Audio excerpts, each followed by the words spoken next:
अस्सलाम वालेकुम। एक नए व्लॉग में खुश आमदीद। मेरा नाम कामरान यूसुफ है। उम्मीद आप जहाँ भी होंगे खैरियत से होंगे। रूस के शहर काज़ान में 2 रोज़ से जो ब्रिक्स का सरबराही इजलास जारी था वो इख्तिताम पजीर हुआ है और उसके बाद एलामिया भी जारी किया गया है। BRICS, just for your reminder,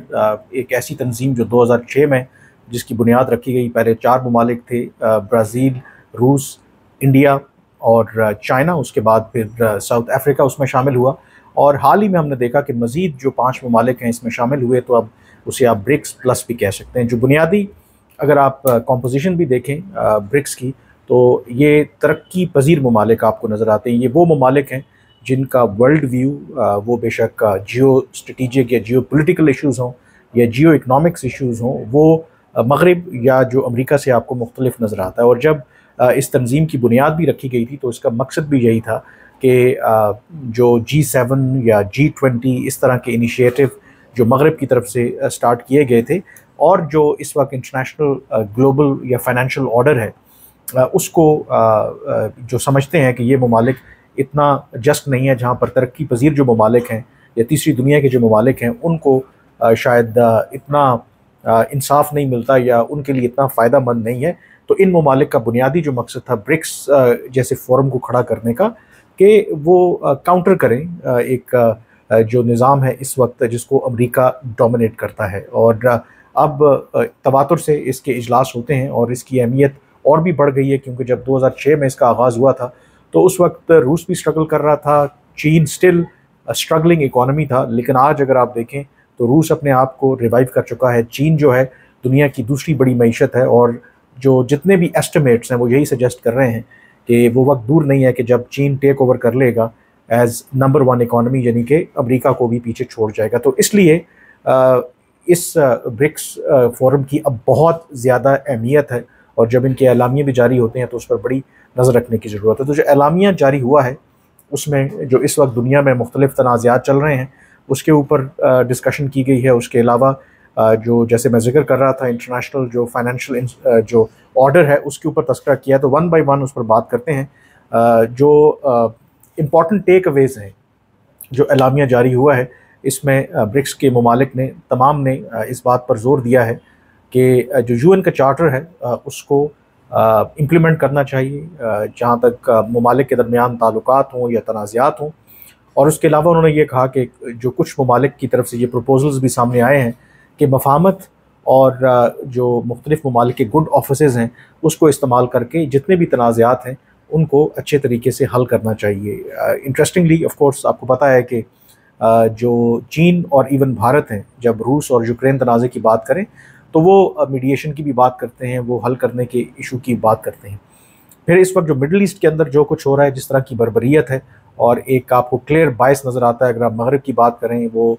जो भी कत्लेआम इस वक्त जारी है गज़ा, वेस्ट बैंक के अंदर और अब लेबनान के अंदर, तो अभी भी जो मगरबी ताकतें हैं वो पूरी तरह सपोर्ट कर रही हैं इसराइल को और जो फ़लस्तीनियों की उस तरह से कोई सुनवाई नहीं है। लेकिन इस फोरम के ऊपर बड़ा क्लियर एक स्टांस लिया है तमाम जो ब्रिक्स ममालिक हैं। उन्होंने एक तो अपने खदशात का इजहार किया है कि इस वक्त जो अबतर सूरत हाल है ऑक्यूपाइड फ़लस्तीनियन टेरिटरी में, पर्टिकुलरली गज़ा में और उसके साथ साथ वेस्ट बैंक में, फिर उन्होंने मज़म्मत की है जो इजरायली ऑफेंसिव है जो इस वक्त लॉन्च किया गया, जिसके नतीजे में मैस किलिंग हुई है। यानी कि अब तक कोई आई थिंक 43,000 जो लोग हैं सिर्फ फ़लस्तीन के अंदर शहीद हो चुके हैं और जो इंफ्रास्ट्रक्चर है उसको बहुत बड़े पैमाने के ऊपर तबाह हुआ है। ऑलमोस्ट 80% जो गज़ा का इंफ्रास्ट्रक्चर है, जो बिल्डिंग्स हैं, वो तबाह हो चुकी हैं। फिर ब्रिक्स के ममालिक ने अपने एलामिया में इस बात पर भी कंसर्न शो किया है कि जो जनूबी लबनान के अंदर इस वक्त हालात ख़राब हो रहे हैं जब से इसराइल ने वहाँ पर बमबारी शुरू की है, और उसमें तमाम ममालिक ने स्ट्रॉन्गली कंडेम किया है जो इस वक्त वहाँ पर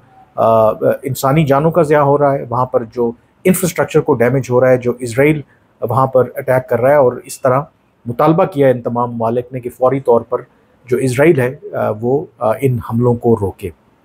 उसके अलावा जब आगे अब जो मैं ज़िक्र कर रहा था कि ब्रिक्स के बारे में कि इसका क्या बुनियादी मकसद था लाने का, तो उसमें उन्होंने एक जो बात की है रिगार्डिंग वेस्टर्न सैंक्शंस की ज़िक्र हुआ है। क्योंकि आपको पता है कि इस वक्त यूक्रेन के ख़िलाफ़ जो हमला किया था रूस ने, उसके बाद अमेरिका और बाकी मगरबी दुनिया ने उनके ऊपर इक़्तिसादी जो पाबंदियां हैं वो आयद कर रखी हैं। तो इसके हवाले से जो एलामिया है ब्रिक्स का, उसमें कहा गया है कि ये जो अप्रोच है ये बिल्कुल भी ठीक नहीं है। इससे जो इंटरनेशनल ट्रेड है, इंटरनेशनल जो बिज़नेस है वो मुतासर हो रहा है, और इसके हवाले से उन्होंने अपने कंसर्न्स का इजहार किया और इन पाबंदियों को उन्होंने गैर कानूनी करार दिया है। इसके अलावा जो मैं ज़िक्र कर रहा था, उन्होंने इस बात पर जोर दिया है कि इस वक्त मौजूदा जो फाइनेंशियल सिस्टम है उसमें इस्लाहात की ज़रूरत है, और इस तरीके से इस्लाहात की ज़रूरत है कि वो एक इंक्लूसिव हो, यानी कि तमाम जो खित्ते हैं, तमाम जो ममालिक हैं उनको फ़ायदा हो और इंसाफ के ऊपर मबनी हो।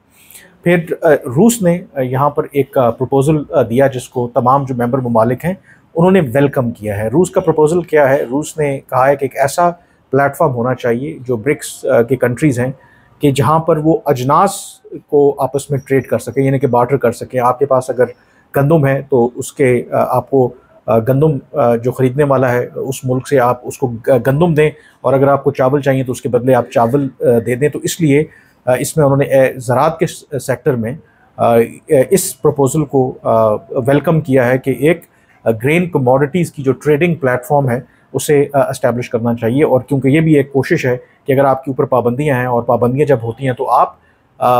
पैसा बैंक के ज़रिए, लीगल चैनल्स के ज़रिए नहीं भेज सकते, तो एक तरह का बार्टर है कि आपको अगर एक चीज़ प्रोड्यूस कर रहे हैं अपने मुल्क में और आप वो बेचना चाहते हैं और आपको किसी ज़रूरी अजनास की ज़रूरत है, तो आप उसके बदले पैसे लेने के बजाय वो चीज़ जो है वो ट्रेड कर सकते हैं जो ब्रिक्स के रुकन ममालिक हैं। अगेन इसका पर्पज़ जो है बुनियादी तौर पर जो अमेरिका की तरफ से सैंक्शंस लगाई गई हैं रूस के ऊपर, उसको डिफीट करना है।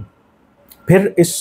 ब्रिक्स के एलामिया में ये भी कहा गया है, जिसमें जिक्र किया गया on BRICS cross border payment system. ये एक बहुत बड़ा ऑफ कोर्स इस वक्त जो अमेरिका है, या ये जो फाइनेंशियल सिस्टम है, डॉलर के ज़रिए तिजारत होती है, कंट्रोल करते हैं। तो उसमें इस बात को एक्नॉलेज किया गया है कि कितने बेनिफिट्स हैं कि अगर जो मेंबर ममालिक हैं उनके दरमियान एक ऐसा मैकेनिज़्म हो जिसमें वो क्रॉस बॉर्डर जो पेमेंट्स हैं वो लोकल करेंसी में करें, और इस तरह लोकल करेंसी में करने से जो आम तौर पर बैरियर्स होते हैं, मसलन अगर आप पाबंदी है आपके ऊपर और आप बैंकिंग चैनल के ज़रिए या डॉलर्स आपके पास नहीं है, तो फिर ट्रेड करना एक मुश्किल हो जाता है। तो इनकरेज किया गया है कि जो ब्रिक्स के कंट्रीज़ हैं वो लोकल करेंसीज़ में जब आपस में ट्रेड करते हैं तो इसके हवाले से वो ट्रेड करें। तो इसमें ये बुनियादी तौर पर बड़े आप कह सकते हैं कि यहाँ पर जो पॉइंट्स थे उन्होंने हाइलाइट्स किए थे, और अगेन क्लियर इंटेंट है यहाँ पर ख़ास करके चीन और रूस की कि एक ऐसा मुतबादल निज़ाम लाया जाए जो अमेरिका की इजारादारी है उसको चैलेंज करे। अमेरिका इस वक्त कंट्रोल करता है दुनिया का जो फाइनेंशियल निज़ाम है थ्रू जो इंटरनेशनल फाइनेंशियल इंस्टीट्यूशंस हैं, और दूसरा ऑफ कोर्स डॉलर अगर आपके पास नहीं होंगे तो आप दुनिया के साथ तिजारत नहीं कर सकते, और जब डॉलर आपके पास और जब आप पर पाबंदी लगती है तो ज़ाहिर है कि जो डॉलर का इनफ्लो है वो होता नहीं है, और जब अब डॉलर का इनफ्लो नहीं होगा तो अगर जो चीज़ आप ख़रीदना चाहते हैं दुनिया से वो ख़रीद नहीं पाएंगे। तो ये एक तरीका है कि अगर ये ममालिक अग्री करते हैं और फिर ये एक्सपैंड होता है, तो फिर अगर अमेरिका पाबंदियाँ आयद करता है किसी मुल्क के ऊपर तो फिर वो इतनी इफ़ेक्टिव नहीं रहती, क्योंकि इस वक्त सबसे ज़्यादा जो इन पाबंदियों से मुतासर हैं रूस तो है ही है, ईरान भी अब इसका मेंबर बन गया ब्रिक्स का। ईरान के सदर भी काज़ान में ये जो समिट हुई SCO की, उसमें उन्होंने SCO नहीं ब्रिक्स की, तो उसमें उन्होंने शिरकत की। तो ये दो ममालिक जो हैं इस वक्त मुतासर हैं, और फिर ये दो ममालिक जब मुतासर हैं तो इन ममालिक के साथ मसलन पाकिस्तान और ईरान की एक एग्ज़ाम्पल है बात करें कि हमारा एक बहुत पुराना जो मंसूबा 10 साल से अटका हुआ है कि हम पाइपलाइन के ज़रिए गैस इंपोर्ट करना चाहते हैं, लेकिन क्योंकि ख़दशा है पाकिस्तान को कि सैंक्शंस पाकिस्तान के ऊपर हो सकती हैं अमेरिका की तरफ से, बाकी मगरबी ममालिक की तरफ से, और फिर दूसरा अगर हम इंपोर्ट कर भी लें गैस तो उसके अंदर प्रॉब्लम ये है कि आप पेमेंट कैसे करेंगे, क्योंकि ईरान के ऊपर पाबंदियाँ हैं, वहाँ पर आप भेज नहीं सकते पेमेंट। तो लेकिन अगर ऐसा अरेंजमेंट हो जाता है कि यानी कि जो ब्रिक्स के ममालिक हैं लोकल करेंसी में या कुछ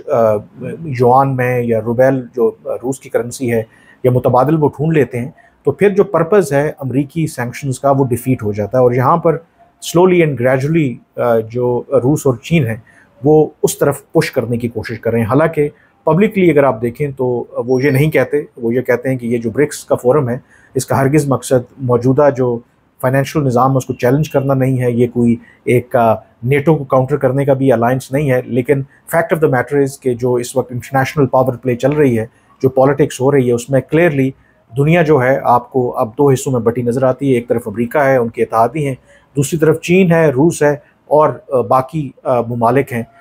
जो इस वक्त पूरे दुनिया में एक आप कर सकते हैं कि आपको एक डिवाइड नज़र आती है। तो ये बुनियादी आउटकम थी और ब्रिक्स जो है वो क्लियरली अब एक संजीदा और सीरियस फोरम बनता जा रहा है और इसलिए पूरी दुनिया की भी उस पर नज़र होती है। अगर आप वेस्टर्न मीडिया की कवरेज देखें तो आपको ऑफ कोर्स एक बायस भी नज़र आता है। इस मीटिंग की साइडलाइंस के ऊपर अहम मुलाकातें भी हुई प्रेसिडेंट शी और प्रेसिडेंट पुतिन के दरमियान। वो बड़ी अहम मुलाकात थी जिसमें वंस अगेन उन्होंने रिन्यू किया अपनी जो फ्रेंडशिप है और ये कहा कि दुनिया में बेशक जो भी इस वक्त हालात ख़राब हैं, केओस है, लेकिन रूस और चीन की जो दोस्ती है वो हमजहत है और वो ना ख़त्म होने वाली है। बहरहाल आज के वीलॉग से इतना ही, मुझे अब इजाज़त दीजिए। अल्लाह हाफ़िज़।